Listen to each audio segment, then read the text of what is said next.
Hello guys, welcome to our channel. இந்த வீடியோவில் நம்ம எதை பற்றி பார்க்க போகிறோம்னா, ஒரு ரோஸ் செடி புதுசாக வாங்கி நடுறோம்னா அது நடுறதுக்கு முன்னாடியே அந்த அடியில் என்னென்ன உரம் கொடுக்கணும், அது கொடுக்கறதுனால எந்தெந்த பிரச்சனை வர்றது முன்னாடியே வந்து சமாளிக்கலாம், ப்ளஸ் செடியோட க்ரோத் எப்படி இருக்கும், அதை பற்றி தான் பார்க்க போகிறோம். ஃபஸ்ட்டு கார்டன்லேருந்து ஒரு செடி வாங்கிட்டு வரோம்னா அது நடுற இடத்த பொறுத்தும் ப்ளஸ் எப்படி நடுறோன்றதை பொறுத்தும் அதோட வளர்ச்சியும் ப்ளஸ் பூ பூக்கிற தன்மையுமே இருக்கும். அதாவது பூ வந்து பெருசாக வர்றதும் பூ வராமல் இருக்குது, செடி இருக்கிறதும் ப்ளஸ் காயறதுமே அதை வச்சு தான் இருக்கும். இனி நம்ம இந்த பன்னீர் ரோஸ் செடி வச்சு தான் எப்படி நடுறதுன்றதை பார்க்க போகிறோம். அதாவது நம்ம இந்த பன்னீர் ரோஸ் பொறுத்த வரைக்கும் பார்த்தீங்கன்னா பூ பூத்து 5 நாள் ஆனாலுமே செடியிலேருந்து கொட்டாது அவ்வளோ சீக்கிரம். அதனால் பூவுமே நல்லா பெருசாக இருக்கும். இதுக்கு நம்ம நடுறதுக்கு முன்னாடி கொடுக்க போகிற எடுத்துக்கிட்ட பொருள் பார்த்தீங்கன்னா செம்மண் ப்ளஸ் வந்து முட்டை ஓடு பொடி பண்ணது, அதுக்கப்புறம் பார்த்தீங்கன்னா இது வேப்பம் பூ. இது போடுறதுனால பார்த்தீங்கன்னா அது இந்த மாதிரி புழு வர்றது வந்து வராமல் இருக்கும். அதாவது முன்னாடியே நம்ம அடியிலே கொடுக்க போகிறோம். இந்த புழு வர்றது மட்டும் இல்லை, அதாவது வேர்பூச்சி அந்த மாதிரி வந்து செடியை டேமேஜ் பண்ணுறதுக்கு முன்னாடியே நம்ம அடியிலே கொடுக்க போகிறோம். அதாவது வேப்பம்பூ ப்ளஸ் வந்து முட்டை ஓடு அப்புறம் வந்து செம்மண் கலர், இது மூணுத்தையும் ஒன்றா சேர்ந்து மிக்ஸ் பண்ணி தான் அடியிலேருந்து மேல் லேயர் வரைக்கும் லேயராக கொண்டு போகிறோம். அதாவது ஆல்ரெடி நம்ம இது கிரவுண்ட் லெவலில் நடுறதுனால தொழு உரம் ஆல்ரெடி கொடுத்தாச்சு ஏற்கனவே. அதனால் அடியில் மட்டும் இதை போட்டுக்கலான்ட்டு ஃபஸ்ட்டு எடுத்து எல்லாத்தையும் வந்து கலந்துக்கிறோம். அதாவது செம்மண் ப்ளஸ் வந்து அந்த முட்டை ஓடு, இது வந்து அடியிலேருந்து கொடுக்கலாம், ஒன்றும் பிரச்சனை இல்லை. நம்ம மேலே கொடுத்து அதுக்கப்புறம் செடிக்கு போகிறத விட நம்ம அடியில் நடப்பாத்தே கொஞ்சம் கொடுத்துடலாம். ஏன்னா இது கிரவுண்ட் லெவலில் நடுறோன்றதுனால ஒன்றும் பிரச்சனை வராது. ரெண்டுத்தையும் மிக்ஸ் பண்ணிக்கிட்டு, அதாவது அந்த வேப்பம்பூ நம்ம முன்னாடி பார்த்து என்ன பண்ணியிருப்போம்னா வேப்ப தழை போட்டிருப்போம். அது மேலே அந்த மாடியில் அங்கே பார்த்து வேப்ப தழை போட்டிருப்போம். அதோட எஃபெக்ட் இருக்கிற செடியெலாம் பார்த்தீங்கன்னா இந்த பூச்சி வரலை. இந்த பூச்சி வந்த செடியெலாம் பார்த்தீங்கன்னா நிழலில் ரொம்ப நிழலில் வந்து இருந்திருக்கும், வெயில் போடாமல்.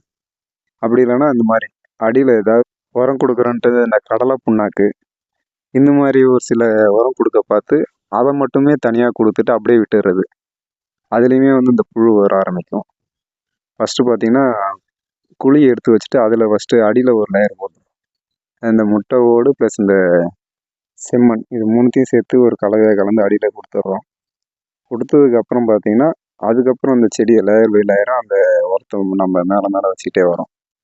இதுக்கு பதிலாக பார்த்தீங்கன்னா வேப்பம் புண்ணாக்கு யூஸ் பண்ணிக்கலாம். அதாவது கம்மியான அளவில் வேப்பம் புண்ணாக்கு அடியிலே போட்டிங்கன்னா உங்களுக்கு இந்த வேர்பூச்சி பிரச்சனை இதெல்லாம் எதுவுமே வராது. நம்ம இந்தமாதிரி லேயர் பை லேயராக போட்டுட்டு நம்ம தண்ணி விட்டுட்டு வர பார்த்து இது மேலே போடுற உரமும் உள்ளே ஏறணும். ஆல்ரெடி நம்ம லேயர் பை லேயராக போட்டிருக்கோம் பார்த்தீங்களா, அதுவுமே மக்கி அது உரமாக போயிடும். அதனால் நடப்பாத்தே அடி உரமாக இதை கொடுத்துருவோம். ஓகேங்களா, வர பிரச்சனை நிற்கும், அது இல்லாமல் செடியோட க்ரோத்தும் நல்லாயிருக்கும். இது இல்லாமல் பார்த்தீங்கன்னா நம்ம இது லேயர் பை லேயராக போட்டு மூடிட்டு இந்த தண்ணி பார்த்தீங்கன்னா கலரே தெரியும். அதாவது காஃபி பவுடர்னு நினச்சிருப்பீங்க, ஆனால் அது இல்லை. இது என்னன்ட்டு தனியாக எப்படி ப்ரிப்பேர் பண்ணுறதுன்றது அடுத்த வீடியோவில் சொல்கிறேன். இந்த லிக்விட் ரெடி பண்ணுறதுக்கு வந்து காஸ்ட்டுன்னு பார்த்தீங்கன்னா 0%. அதுதான். மற்றபடி நம்ம காஃபி பவுடர் அந்த லிக்விட் ரெடி பண்ணுறதுக்கோ ஏதாவது ஒரு காஸ்ட் இருக்கும். ஆனால் நான் ஊற்றின இப்போ லிக்விட் ரெடி பண்ணுறதுக்கு 0%. அது எப்படின்னு நான் சொல்கிறேன். அதுக்கு முன்னாடி பார்த்தீங்கன்னா இப்போ இந்த பூவோட வெயிட்டுக்கு இந்த செடி நட்டுமே ஒரு மாதிரி ஒரு சைடாக போயிட்டே இருக்கு. அப்படின்னு நான் பார்த்து அந்த பூவை வந்து ஃபஸ்ட்டு கட் பண்ணி எடுத்துடணும். அதை நம்ம எல்லா வீடியோவும் சொல்கிற மாதிரி தான், பூவை கட் பண்ணி எடுத்தால் தான் அடுத்த தளிரே வரும். அதேமாதிரி அடுத்த வீடியோவில் வந்து நம்ம ஒரு கார்டனுக்கு போனால் செடியை வந்து எப்படி பார்த்து வாங்கணும், அதாவது அதில் பூ அதிகமாக இருக்குன்னு பார்த்து வாங்கணுமா இல்லை வேறு ஏதாவது பார்த்து ஒரு செடியை எடுக்கணும், எடுத்தால் எப்படி அந்த செடியோட க்ரோத் இருக்குன்ட்டு அடுத்த வீடியோவில் சொல்கிறேன். ப்ளஸ் வந்து இதையுமே நம்ம பூவை கட் பண்ணி எடுத்துக்கிறோம். அந்த ரோஸை பார்த்தாலே தெரியும் உங்களுக்கு. பன்னீர் ரோஸ்ன்றது இது ஒரு வெரைட்டி, ஓகேங்களா. நம்ம நார்மல் பன்னீர் மாதிரி இல்லை, இது ஒரு 5 நாள் ஆனாலுமே அந்த பூ கொட்டாது. பன்னீர் ரோஸை பொறுத்த வரைக்குமே நம்ம வந்து கிரவுண்டில் வச்சா நல்ல ஒரு க்ரோத் இருக்கும். அதாவது நம்ம ஜாடிலையோ இல்லை க்ரோ பேக்லேயோ வைக்கிறதோட கிரவுண்ட் லெவலில் வச்சிங்கன்னா பன்னீர் ரோஸை பொறுத்த வரைக்கும் செடி வந்து நல்லா பெருசாகும். அதனால் அது கிரவுண்டில் வச்சா நல்லா க்ரோத் இருக்கும். இது போல் நட்டுட்டு எந்த செடியாக இருந்தாலுமே ஃபஸ்ட்டு வந்து பூவை கட் பண்ணி எடுத்துடுறோம். அப்போ தான் அது புது தளிர் வந்து உடனே வரும். உங்களுக்கு இது பூ வந்து வெயிலில் இருக்கிறதுனால அந்த அளவுக்கு வாடி போயிருக்குது. ஆனால் நான் கார்டன் வந்து எடுத்துகிட்டு வர பார்த்து பார்த்தீங்கன்னா ஒரு ஃப்ரெஷ்ஷாகவே இருந்தது. எந்த செடி இல்லை, இதுக்கு கூட இருந்த செடியுமே அந்த அளவுக்கு கொஞ்சம் ஃப்ரெஷ்ஷாகவே இருந்தது. உங்களுக்கு பார்த்தீங்கன்னா தெரியும், இந்த இடத்துல வந்து கட் பண்ணிவிட்டு அப்படியே விட்டுறக்கூடாது. அந்த இடத்துல வந்து ஃபங்கஸ் அட்டாக் ஆச்சுன்னா அது அப்படியே பிளாக் கலரில் செடி காய ஆரம்பிச்சிடும்.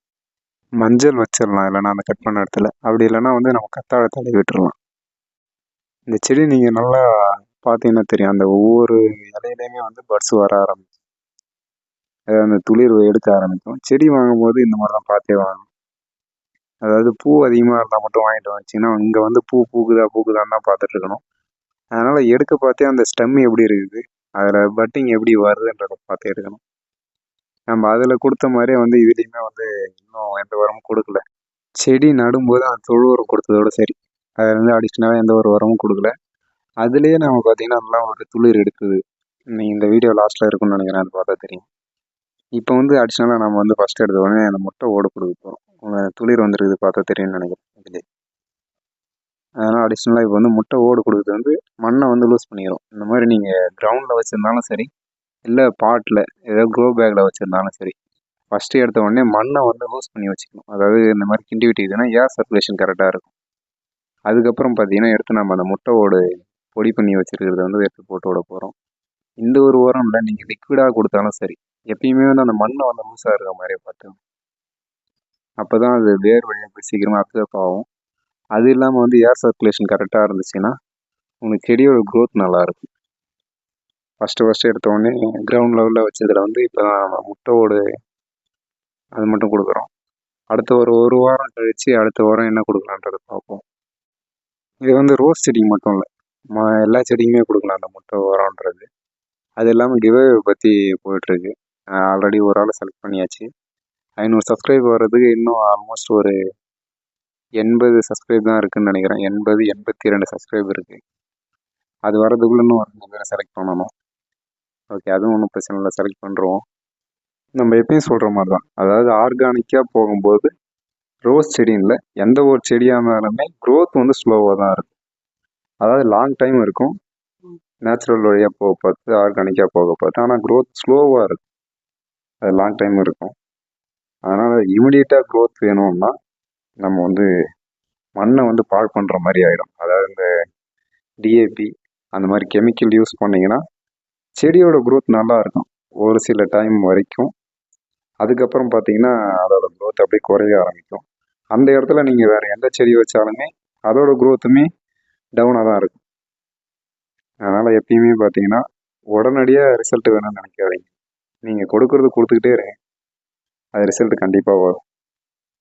அதேமாதிரி உரம் கொடுக்கறது அந்தந்த டைம் விட்டு கொடுங்க. ஓகே, அடுத்த வீடியோவே இந்த லிக்விட் எப்படி ரெடி பண்ணுறதுன்றதை பார்ப்போம். இது ஒரு நல்ல ரிசல்ட் தரும். அதாவது எல்லா செடிக்குமே மறுபடியும் சொல்கிறேன், இது வந்து காஃபி பவுடரோ அல்லது டீ பவுடரோ அது இல்லை. இது என்னோட தனியான ஒரு லிக்விட், நானாக மட்டும் ரெடி பண்ணது. நீங்கள் இந்த லிக்விடை வேறு எந்த வீடியோலையும் பார்த்துக்க மாட்டீங்க. ஓகே, இந்த மாதிரி தான் துளிர் வர ஆரம்பிச்சுது. அதாவது நம்ம கொடுத்த தொழு உரத்துலேயே மட்டும் இந்த மாதிரி துளிர் வருது. அடிஷ்னலாக நம்ம இன்னும் உரம் கொடுக்க இன்னுமே நல்லா க்ரோத் இருக்கும். ஃபஸ்ட்டு எடுத்தோடனே பூவை கட் பண்ணி விட்ருங்க. தேங்க்யூ.